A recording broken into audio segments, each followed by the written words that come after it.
पूजनीय संत समाज, धर्म प्रेमी सज्जनों तथा देवियों,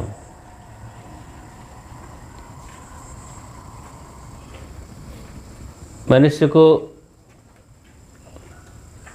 ध्यान करने से तन और मन दोनों की थकान दूर होती है, विश्राम पाता है। विश्राम की बहुत बड़ी ज़रूरत है। विश्राम कर लेने से आगे के लिए हमें शक्ति मिल जाती है, काम करने की क्षमता बढ़ जाती है और आनंद सुख की अनुभूति भी होती है। थकान एक ऐसी चीज़ है, फिर आदमी को कुछ सूझता नहीं, उसकी सारी शक्ति क्षीण हो जाती है, कुछ करना नहीं चाहता, सोचना नहीं चाहता, बोलना नहीं चाहता। थका हुआ आदमी, मन से थका हुआ आदमी तो और चिड़चिड़ा हो जाता है। शरीर से थक जाता है तो एक बार वो नींद में चला जाता है, लेकिन मन से थका हुआ आदमी नींद को ख़त्म ही कर देता है, नींद में जा ही नहीं सकता।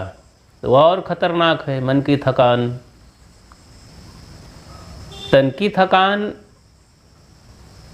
में आदमी सो जाता है, अपनी शक्ति को अर्जित कर लेता है, उस स्वाभाविक आराम पा जाता है।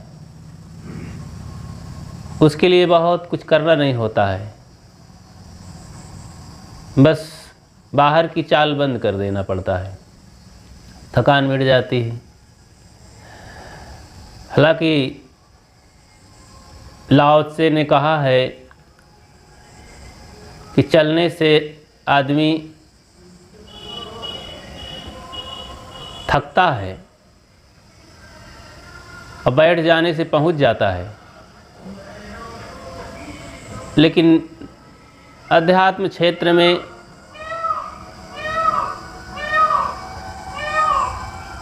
चलने से ही आदमी पहुंचता है अपने गंतव्य स्थान को, अपनी मंजिल को। बैठने से कैसे पहुंच पाएगा? लेकिन ये ऊंची बात है, आत्मचिंतन, आत्मस्थिति की बात है। अंदर में पहुंचने के लिए भी बैठना पड़ता है। जो मन से इधर उधर भागता है वो कभी नहीं पहुंच पाता। जो मन से स्थिर हो जाता है, शांत हो जाता है, वो पहुंच जाता है। पहुंचना है अपने स्वरूप स्थिति तक, शांति तक, स्थिरता तक, अपने आप तक। तो अपने आप तक पहुंचने के लिए भाग दौड़, शरीर से भी भाग दौड़ बंद करना पड़ता है। तो सब तरफ से मुड़ करके, हट करके शांत होना पड़ता है। तो मन से हमें स्वस्थ होने के लिए, शक्तिमान होने के लिए ध्यान की बहुत बड़ी ज़रूरत है। ध्यान में लाभ ये होता है कि जो मन गंदा मन है, उलझन, उछल कूद करने वाला मन है, वो शांत होता है। शरीर स्थिर रहता है। निस्तब्ध होकर के जब साधक बैठता है, अभ्यास है, शांत बैठ गया, शरीर में जो कुछ थकान है, करने धरने, घूमने टहलने की, सक्रियता की जो थकान है, वो भी जाती रहती है। विश्राम मिलता है शरीर को। और ख़ास फिर मन का काम करना पड़ता है। आत्मा है, मन है। आत्मा वैसे शुद्ध, अजर अमर अविनाशी है, उसमें कोई मल नहीं है, वो निर्मल है, शुद्ध है, साफ पाक है। लेकिन कारण है गंदा होने का, दुखी होने का और अस्वस्थ होने का, थका हुआ हो जाने का कारण ये है कि इर्द गिर्द जो उसके पास मन है, चंचल मन, गंदा मन, मैला मन, सदैव आत्मा को गंदा बनाए रखता है और बहुत कमज़ोर बना के रखता है,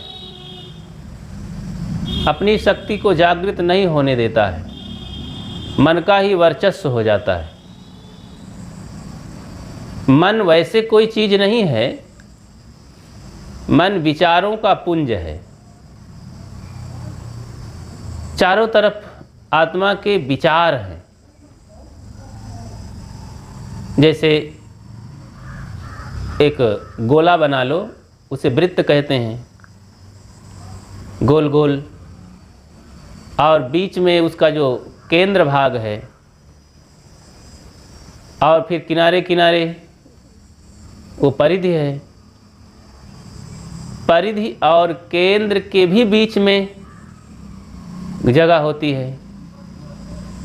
केंद्र जो पॉइंट है, बिंदु है, उसके चारों तरफ भी कुछ माल है, बहुत सारे वृत्त हैं, छोटे छोटे छोटे छोटे बिंदु हैं, वो सब मन का हिस्सा है। तो वहाँ पर देखेंगे कि केंद्र बिंदु के चारों तरफ मानो छोटे छोटे बिंदु हैं और घूम रहे हैं। वो है सब विचारों का पुंज, वृत्तियाँ, और वो सब गंदे हैं। अब केंद्र जो है आत्मा है। अब आत्मा के चारों तरफ गंदे विचार, मैले विचार मड़रा रहे हैं, तो आत्मा को कैसे सुख मिलेगा? वो तो सांस लेने की भी उसे बड़ी मुश्किल हो जाएगी। जैसे कोई मोहल्ले में कोई आदमी शांत चित्त से रहना चाहता हो, शांत हो, स्वभाव उसका अच्छा हो, हल्ला गुल्ला न चाहता हो, लेकिन चारों तरफ शोरगुल हो, गंदगी से भरा हो, कोलाहल हो, जैसे तैसे लड़ाकू लोग हों, मार काट, हत्या, पाप, बलात्कार करने वाले लोग हों, तो उस शांत चित्त आदमी को कैसे सुख मिलेगा? क्योंकि उसके घर के चारों तरफ ऐसे लोग हैं, अच्छा वातावरण ही नहीं मिल पा रहा है, तो उसे सुख नहीं मिल सकता, चैन नहीं है, सदैव दुखी रहेगा, नींद नहीं आएगी और सबके साथ में उसका भी वही हाल होगा। तो वातावरण अच्छा चाहेगा, और जब चारों तरफ अच्छा वातावरण होगा तो पहले से ही वो शुद्ध साफ है ही है, शांत आदमी, तो पूरा का पूरा सब लोग शांत से, कुशल मंगल से स्वस्थ रहेंगे। तो ऐसे ही अनादिकाल से जीव के चारों तरफ, आत्मा के चारों तरफ ये गंदा मन, चंचल मन, अस्वस्थ मन, मैला मन मड़रा रहा है, घुमड़ रहा है।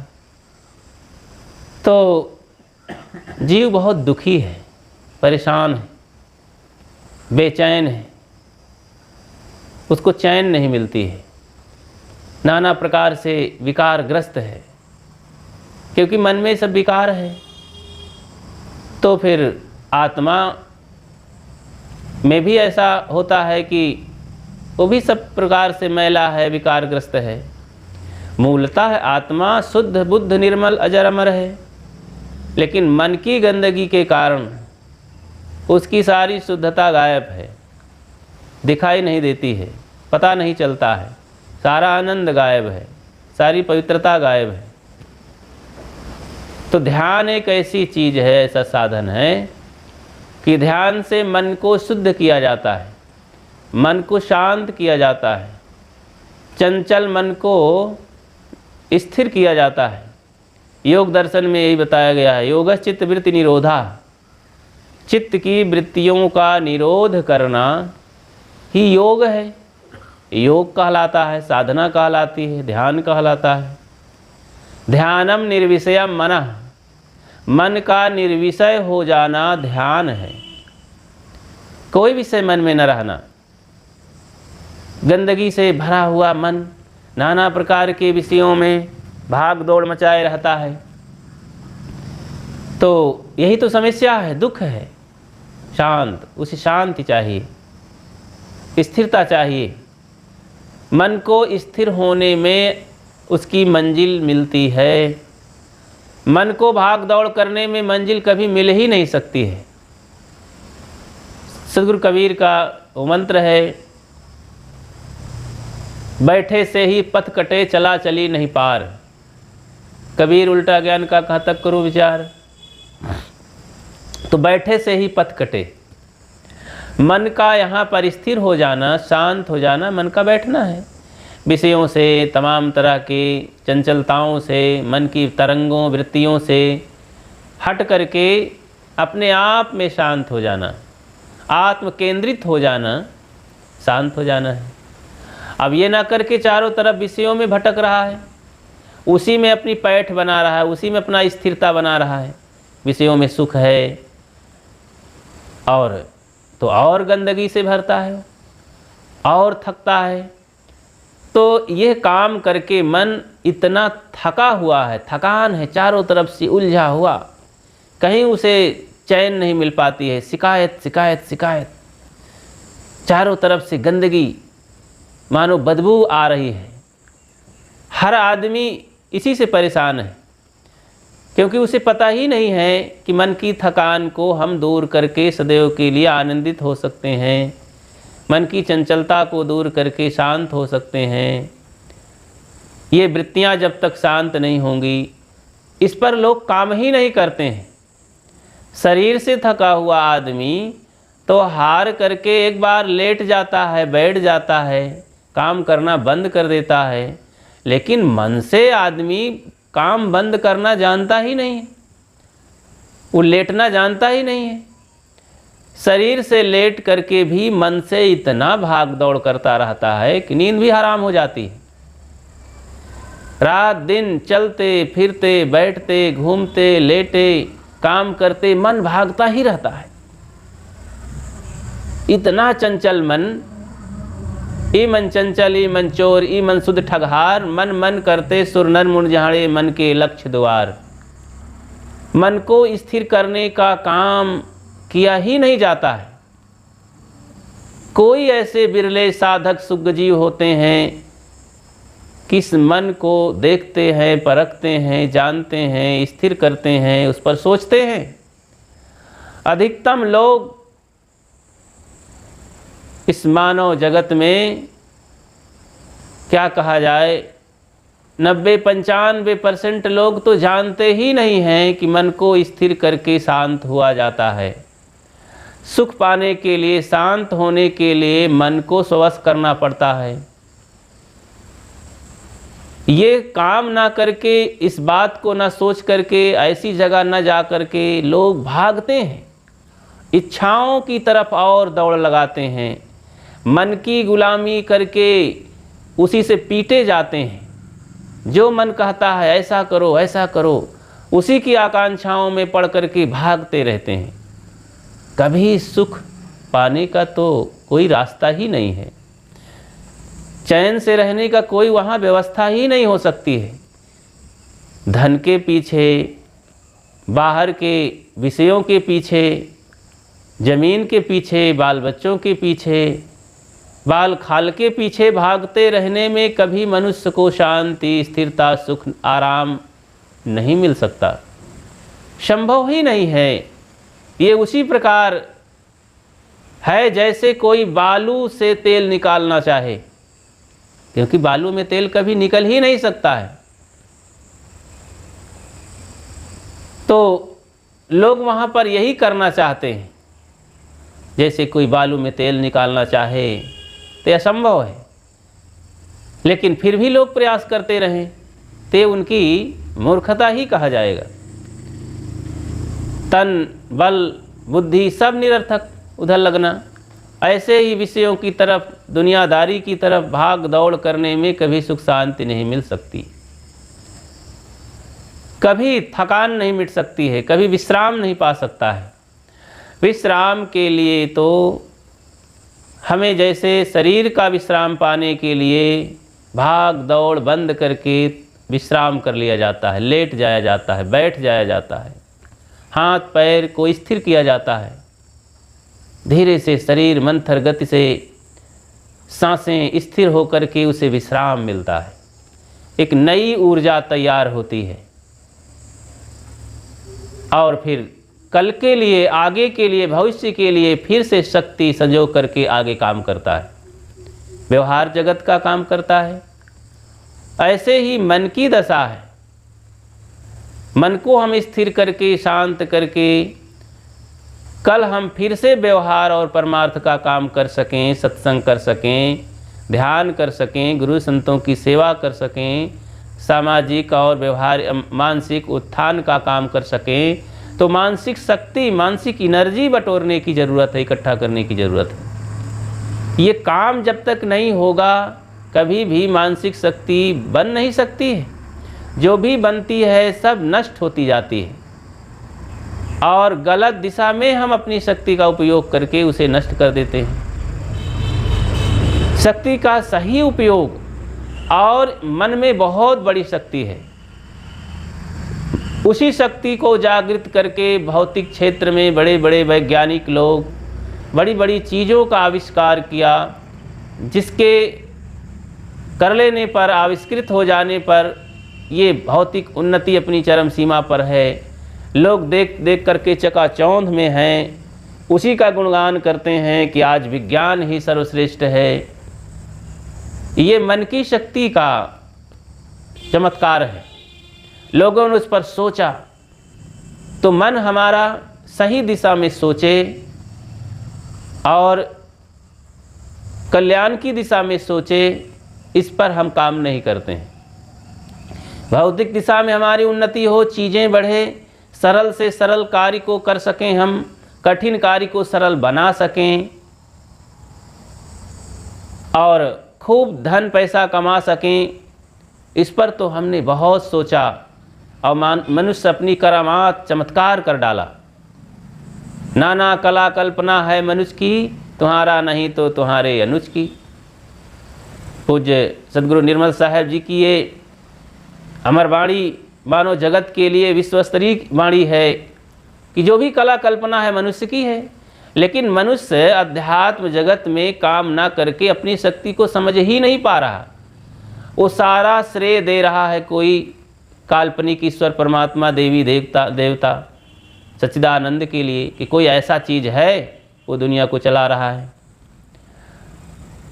दुनिया कैसे चलती है उसके बारे में सोचता ही नहीं। जब उसके बारे में सोचेगा तो मन में इतनी शक्ति है कि वो सब कुछ अलग अलग मनुष्य को बता देगा कि ऐसे हाल है, और उसके गुण धर्मों को समझ करके बस कल्पना लोक से हट करके वो वास्तविकता की तरफ, तथ्य की तरफ वो आ जाएगा, स्थिर हो जाएगा, कहीं भटकाव रह ही नहीं जाएगा। अपरोक्ष ज्ञान उसे कहते हैं। आत्मज्ञान में जब आदमी उन्नति करता है तो फिर परोक्ष का भी पता चलता है, प्रत्यक्ष का भी पता चलता है। प्रत्यक्ष क्या है, परोक्ष क्या है। अपरोक्ष ज्ञान से इसकी परतें खुलती हैं, उसकी पोलपट्टी खुलती है। तभी तो सद्गुरु कहते हैं, आत्म ज्ञान बिना नर भटके, कोई मथुरा कोई काशी, पानी में मीन पियासी, मैं सुन सुनी आवे हाँसी।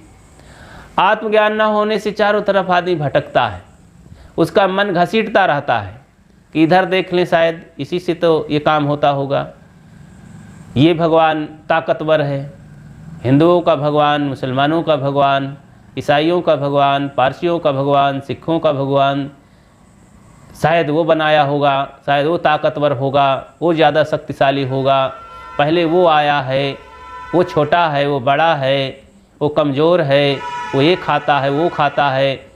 इतना मनुष्य का मन स्थिर ना होने से नाना प्रकार की मन गढ़ंत कहानियों को गढ़ गढ़ करके खूब भाग दौड़ किया है। इतनी थकान की नाना रोगों से, जैसे शरीर के रोग बढ़ा लिया है, वैसे मन के भी नाना प्रकार के रोग से खूब त्रस्त है, खूब दुखी है। और जो कुछ उपाय कर रहा है सब निरर्थक है। मन को स्वस्थ बनाने के लिए जितने भी नाटक किए जाते हैं सब नाटक हो जाता है। चाहे कोई टेबलेट बनावे, चाहे कोई टॉनिक पिए, चाहे कोई और शक्तिवर्धक आहार ले, कोई शक्ति मिलने वाली नहीं, मन में कोई शांति आने वाली नहीं। चाहे किसी देवी देवता की पूजा करे, किसी धाम में पहुंच जाए और जंगल में जा कर के कुछ करने लगे और अदृश्य शक्ति को जगाने लगे, ऐसा कुछ होने वाला नहीं है। क्योंकि जिस तरह से मन गंदा है, गंदे मन में वो चीज़ होने वाली है ही नहीं। जो चाहता है वो हो ही नहीं सकता है। उसका सरल उपाय है संत गुरुजनों के साक्षित्व में, उनके नेतृत्व में, जब हम उनके अनुशासन में उनको अपने सिर पर उनका चरण रज चढ़ा करके ध्यान चिंतन करेंगे, तब मन निर्मल होगा। मन की परतें दिखाई देंगी कि ये गंदा है, ये जो है चंचल है। और फिर जब उस विधि से हम देखेंगे तो मन शांत हो जाएगा, मन स्थिर हो जाएगा, मन की सारी गंदगी हटेंगी और मन शुद्ध सुवासित होना आरंभ कर देगा। जैसे ही मन शुद्ध सुवासित होगा, शुद्ध होगा, निर्मल होगा, मन आत्मा तो पहले से स्थिर है ही है।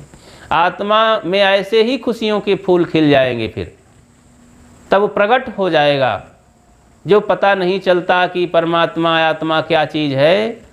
जैसे ही मन शुद्ध होगा, निर्मल होगा, मन की गंदगी हटेगी, तो आत्म दर्शन होने लगेगा, आत्म स्थिरता हो जाएगी, आत्म खुशियाँ मिलेंगी और उसकी सारी शक्ति का पता चलेगा, बोध होगा। तो ध्यान एक ऐसी क्रिया है, इसी ध्यान को करके तथागत स्वामी महावीर, भरथरी, गोपीचंद, सद्गुरु कबीर की धारा में जो भी निर्गुणी धारा के संत हुए हैं, सब यही काम करके मन को बलवान किए हैं और आत्मदर्शन किए हैं और निर्वाण और मुक्ति को प्राप्त किए। तो ध्यान हमारे लिए बहुत महत्वपूर्ण, सबको वैश्विक ध्यान की तरफ बढ़ना चाहिए। सामान्य ध्यान, हंसते मुस्कुराते करते धरते ध्यान की ज़रूरत है। तन और मन दोनों की थकान और दोनों की गंदगी दूर करने की ज़रूरत है। तन की थकान दूर करने के लिए हमें स्थिर होना पड़ेगा, लेटना पड़ेगा। तो और मन की थकान दूर करने के लिए भी जब विशेष रूप से हम बैठ करके तन को स्थिर करके और देखेंगे, दृष्टा बन करके, साक्षी बन करके काम करेंगे, तो अपने आप ये पता चलेगा कि मन कहाँ कहाँ हमें पटक रहा है, कितना चंचल है। उसकी चंचलता उस पर काम करने से, देखने से वो दूर होती जाएगी। धीरे धीरे धीरे मन शांत हो जाता है। जो मन सदैव हमें परेशान करता था, जो शत्रु बना हुआ था, अब वो अब मित्र हो जाता है, वो हमारे लिए सहयोगी हो जाता है। तो जैसे ही मन शुद्ध हुआ, साफ हुआ, निर्मल हुआ, शांत हुआ, तो आत्मा मय हो जाता है। फिर वहाँ पर आत्मा प्रकट हो जाती है। इसी को कहते हैं, दर्शन को दिल चाहिए तो दर्पण मांजत रहिए, दर्पण में लागी काई तो दरस कहाँ से पाई। तो दर्पण में लागी काई, दर्पण ये मन ही तो दर्पण है और मन की गंदगी ही तो काई है। इसी से तो आत्मदर्शन हो नहीं पाता है। ये मैला मन में कहीं आत्मदर्शन होगा? थका हुआ भाग दौड़ करने वाले मन में कहीं आत्मदर्शन होंगे, स्थिरता मिलेगी, शांति मिलेगी? नहीं हो सकता। इसके लिए तो हमें सत्संग में सद्गुरु संतों के पास जा कर के उनके नेतृत्व और साक्षित्व में रह कर के काम करना पड़ेगा, मेहनत करनी पड़ेगी, साधना करनी पड़ेगी। उसी को आध्यात्मिक भाषा में साधना कहा जाता। साधना करो, भजन करो, भजन करो, सुरति में मन लगाओ, ये भी शब्द हैं, आध्यात्मिक शब्द हैं। सरल शब्दों में यही कहा जा सकता है कि भाई लगन पूर्वक उसको देखो, जानो, ध्यान करो, भजन करो। एक शब्द में कहा दिया जाता है भजन करो। तो भजन यही करना है, बार बार किसी चीज़ को देख करके उसे ठीक ठाक करना भजन है। बार बार किसी को दोहराना भजन है, जाप है। इसी के लिए जाप भी किया जाता है। किसी चीज़ को, किसी बात को, किसी काम को बार बार याद करना, ये तो जाप है। तो मैं कह रहा था कि ध्यान से तन और मन दोनों की थकान दूर होती है। तो सभी प्राणी थके हुए हैं। पशु पक्षी तो अपनी थकान के लिए स्वयं प्रकृति में बंधे हुए हैं। वे अपने मन को ज़्यादा नहीं जानते हैं, उनके पास मन ज़्यादा है भी नहीं, थोड़ा है। और किसी प्रकार से वो नए पुराने मन में बना करके कोई वासना ऐसी बात बना भी नहीं सकते। बस तीनों खान के जीव केवल भोग रहे, इसीलिए उसको भोग भूमिका भी कहते हैं। उसमें कोई संभावना उन्नति पतन की नहीं दिखाई देती। लेकिन मनुष्य में सारी संभावनाएं हैं, बेहद संभावनाएं हैं इसमें। इसकी संभावना तो केवल 10-20% ही पता चल पाता है, 100% है और बहुत बड़ी संभावना है। तो इसलिए हम इस पर काम करें, साधना करें, ध्यान करें, तो मन से भी हम स्वस्थ बन सकते हैं। स्वस्थ मन, निर्मल मन, शांत मन ही ईश्वर, परमात्मा, खुदा, गॉड कहलाता है। और वही परम पिता कहलाता है, सच्चिदानंद कहलाता है, वही मुक्त पुरुष कहलाता है, वही शांत पुरुष कहलाता है। उसी को बड़े बड़े नामों से हम कुछ जान सकते हैं। वो है स्वस्थ मन, शांत मन और स्थिर मन, निर्मल मन। और निर्मल मन जब हो जाता है तो आत्मामय हो जाता है।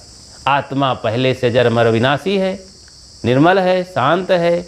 उसी के इर्द गिर्द ये गंदगी इकट्ठा होने से वो ओझल हो गया है, उसका पता नहीं चल रहा है। जब ये सब हट जाएंगी, किसी वस्तु के ऊपर जैसे मैल चढ़ जाती है तो दिखता नहीं, पता नहीं चलता है, उसकी वास्तविकता का पता नहीं चलता। जब उस चीज़ को, मैल को, काई को हटा दिया जाता है, पर्दे को हटा दिया जाता है, तब पता चलता है। हाँ, तब एक एक अंग उसके दिखाई देते हैं और फिर अन्य लोग उसको देख करके गुड़ा भाग करते हैं, उसके विषय में सोचते हैं। ऐसे ही केंद्र में, ये आत्मा केंद्र में है, उसके चारों तरफ ये गंदा मन है। इसे ही शुद्ध करना काम है अपना। ये काम को भजन कहते हैं, ध्यान कहते हैं, साधना कहते हैं। इसी काम को करना है, इसी से जीवन अपना सफल होगा। बोलिए सद्गुरुदेव की जय।